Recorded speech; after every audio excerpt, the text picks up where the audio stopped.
Hello again, Professor Russo here. I just want you to know that we are beginning Chapter 6, and in Chapter 6 we are going to practice the skill called factoring, and there's multiple methods of factoring that are in Chapter 6, and we want to use it to help us do some things that we haven't been able to do, like solve some different equations that we've never been able to solve before, like some quadratics. And it is a skill that will be with us as we look at the other sections and chapters coming up, rational functions and radical functions, which are our last couple chapters. So we need to master this skill. So we're going to talk about what is factoring.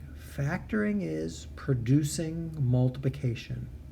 So if I wanted to factor, let's look at our first example. If I wanted to factor 20, most of you folks would say, oh, that's 2 times 10. Well, I'm going to factor it to the 10 as well, because the 10 becomes another 2 times 5. So if I wanted to completely factor the number 20, it would be 4 times 5 or 2 times 2 times 5. If I did the factoring with 30, again, you see, notice I'm picking numbers that multiply to be 30. If I take 10 back out like I did before, I could see that 30 factors to be 3 times 2 times 5, and 20 factors to be 2 times 2 times 5. Now we're going to go a little farther than just factoring those numbers. I want to find out what the greatest common factor is, which is the long way of saying GCF. So I want to find out the greatest amount that I can pull out of both 20 and 30. So let's look at what we have down here with our factored form. You see, if I'm looking for what's in common, I can see I have a 2 and I have a 2. And I have a 5 and I have a 5 on the 30 as well. And that's all that is in common to both of those numbers at the same time. So the greatest common factor is 5 times 2, or 10. Think about if I just told you I have two numbers, 20 and 30. What's the biggest number that I can factor out, that I can multiply out, that I can divide out of 20 and 30 at the same time? You'd probably be able to get that 10 right off without having to do all the work that I have down here. Now, let's move a little bit and say, well, what if we did throw some algebra in now? What if it was 20 x to the third, y to the fifth, and 30 x to the fourth, y to the fourth? Well, I think we already know that when it's time to look at the numbers, right, that the greatest common factor there is 10. We just did it in the previous question. But now let's analyze the variables. And let's break what x to the third means. X times x times x 3 times, and y is 5 y's together. Now, let's take 30. And I really probably should have wrote the 30 to be the number. Let's just get the variables. So if I take, let me change colors so you can see what we're working on over here. I'm going to take x to the fourth, that's 4 x's, and y to the fourth, 4 y's. So now, let's put a little divider here.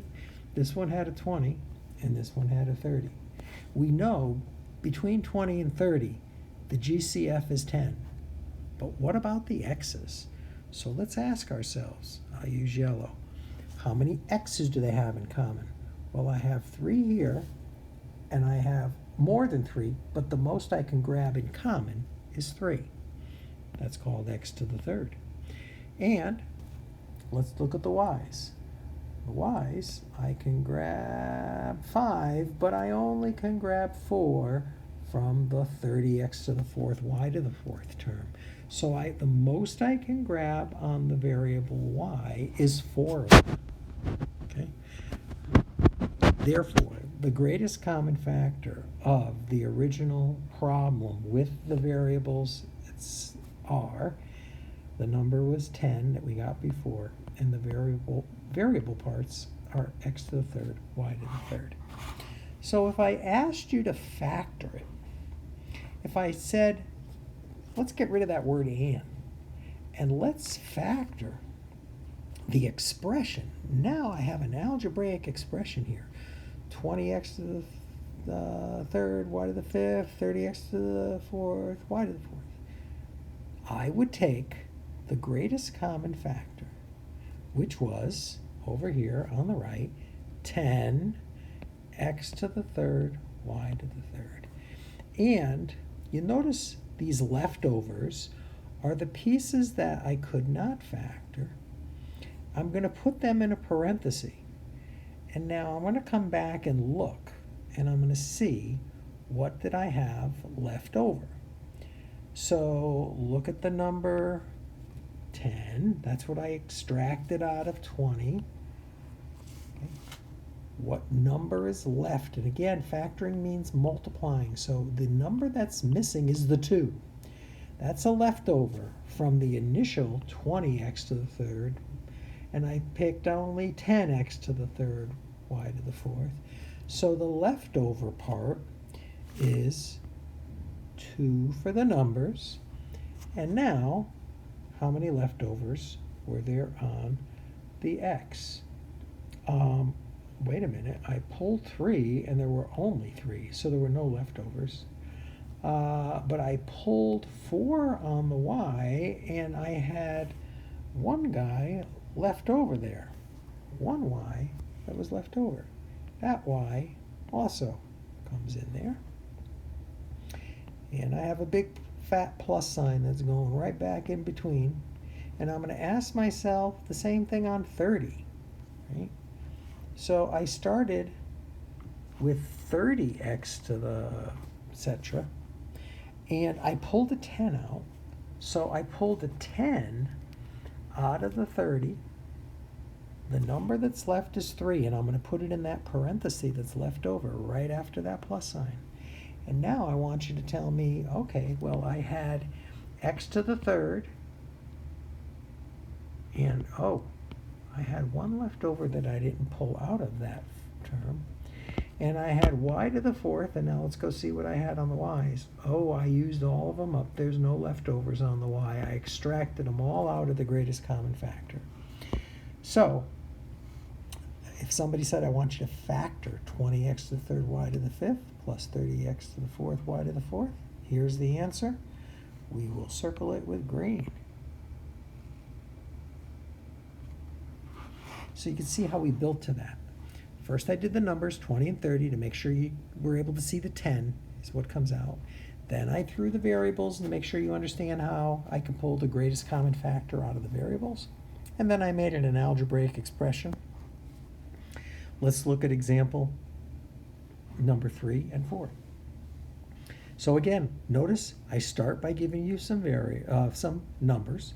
Then example 4, over here to the right, I've got the same numbers and some variables, okay? And then, right underneath it, I'm circling it there now, I'm going to ask you to factor it with a subtraction sign in between. So, let's get the numbers.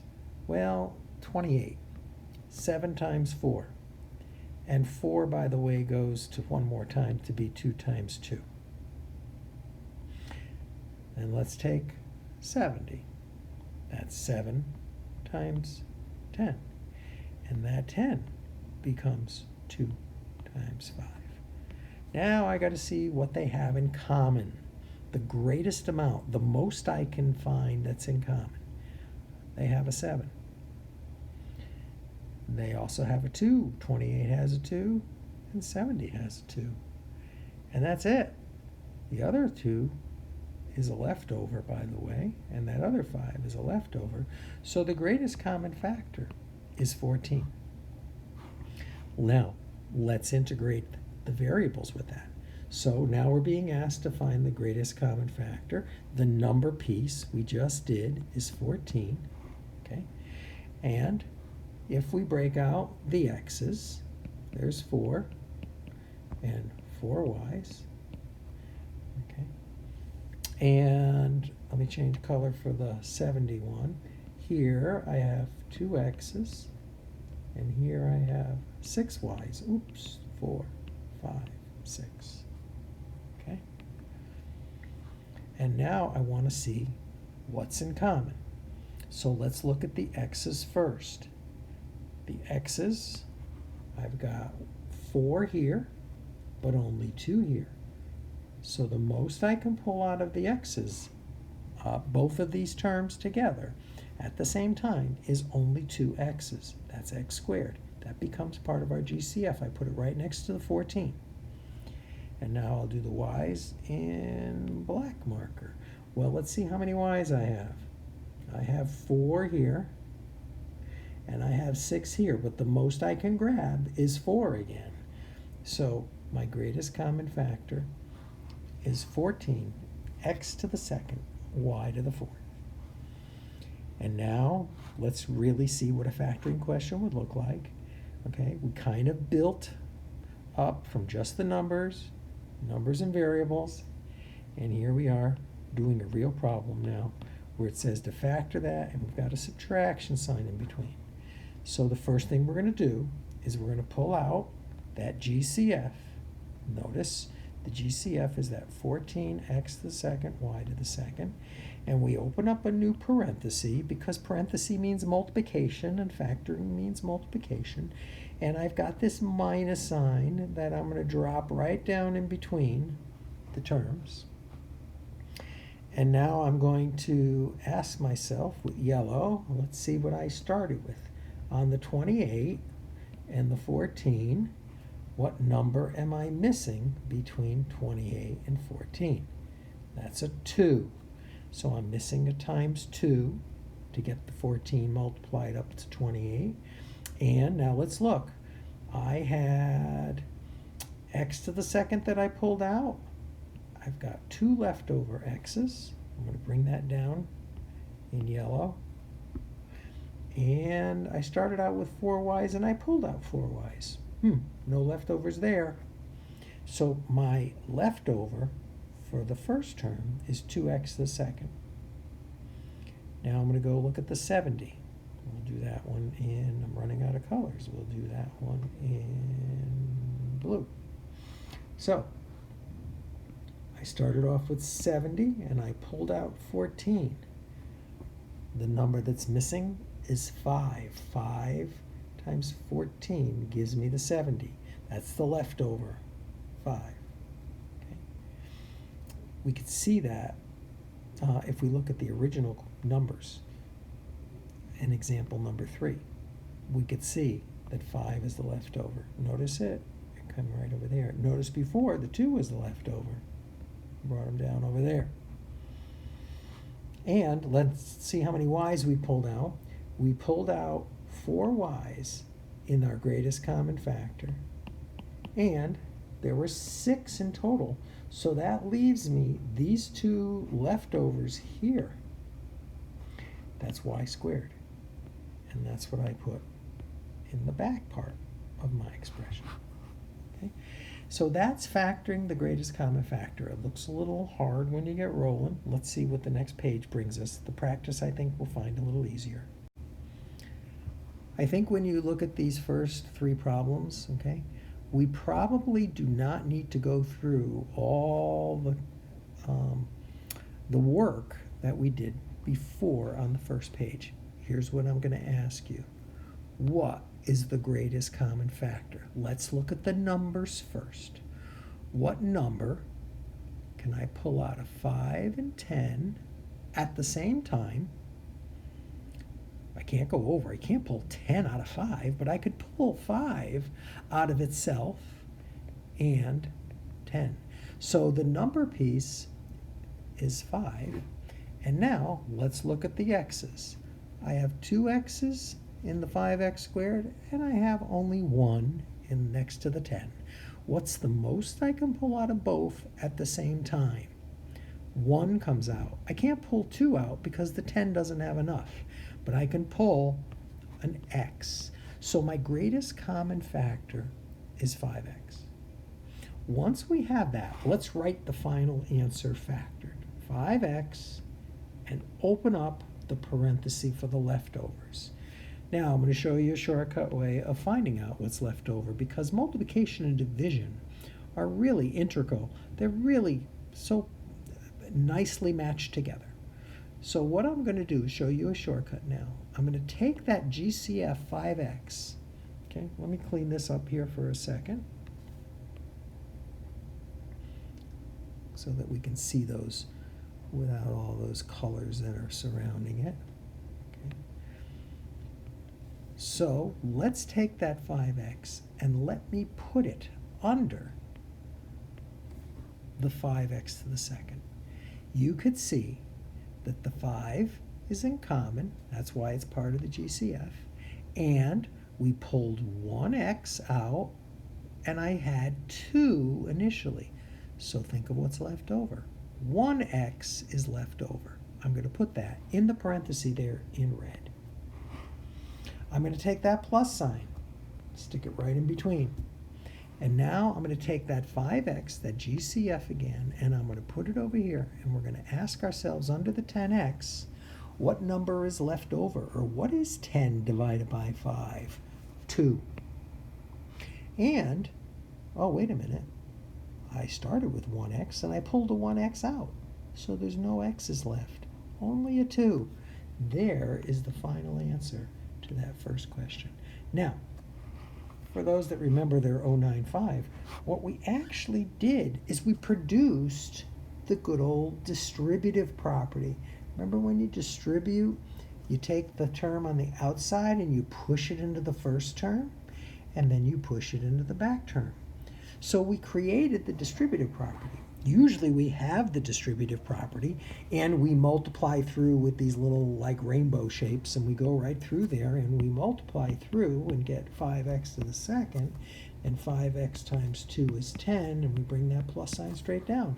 Look at that, that's our original question. So all we're doing is the distributive property backwards. We're creating the question. We're creating the distributive property question.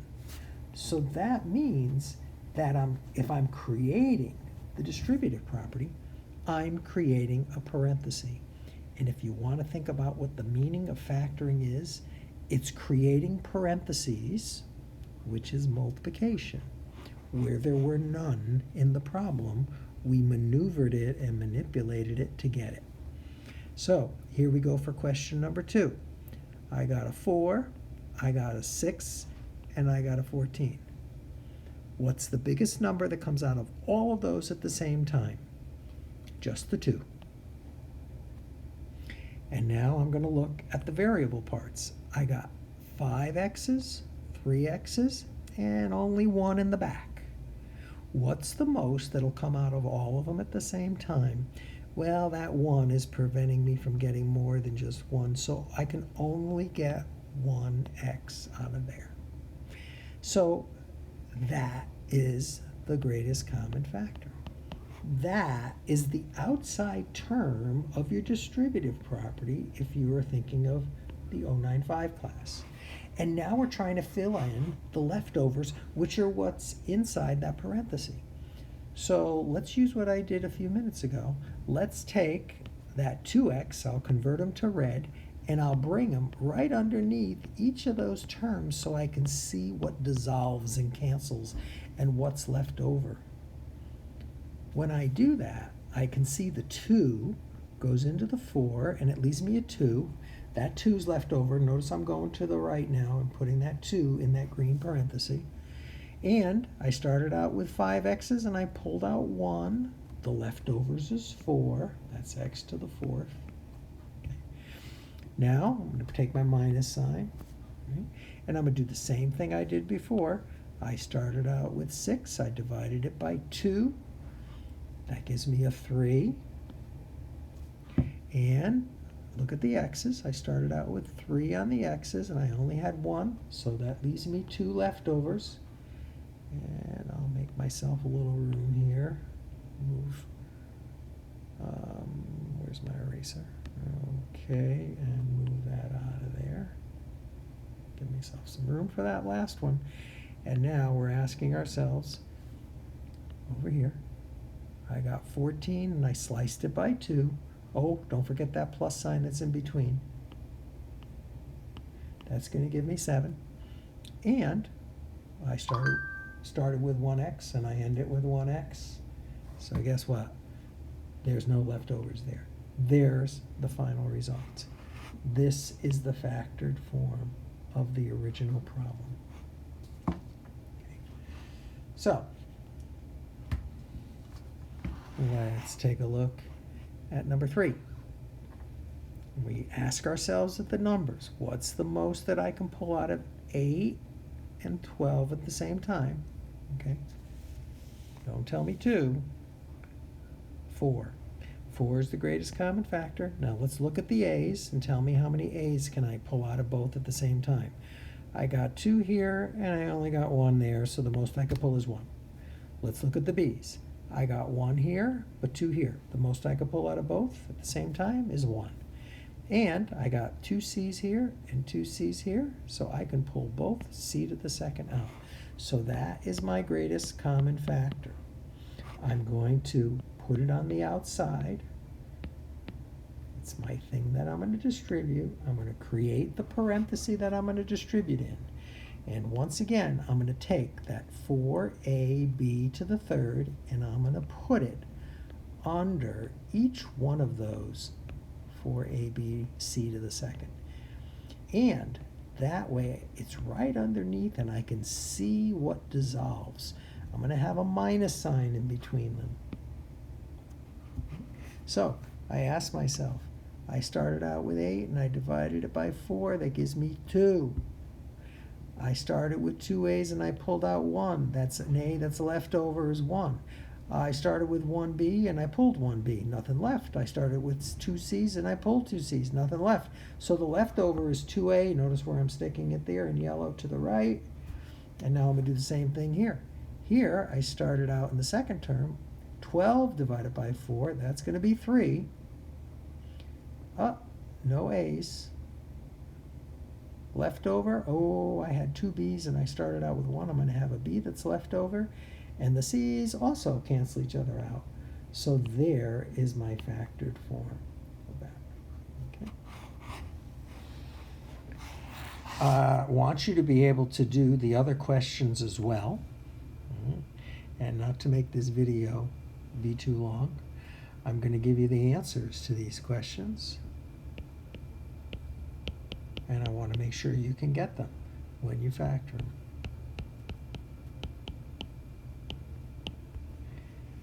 And this one is, down here is 3r to the second minus 2r's minus 4. And this one, let's just skip because we don't have time for it, and it's not really, it's a little weird. Nothing that we're going to need in this chapter, but let's do that last one. Okay, and we're going to have 2x squared, 2x to the third minus 6xy plus 5y squared. I just can't seem to get a video that's under 25 minutes just to do these 2 pages. But here's your answers over here. Make sure you see where they came from. Practice them. Okay.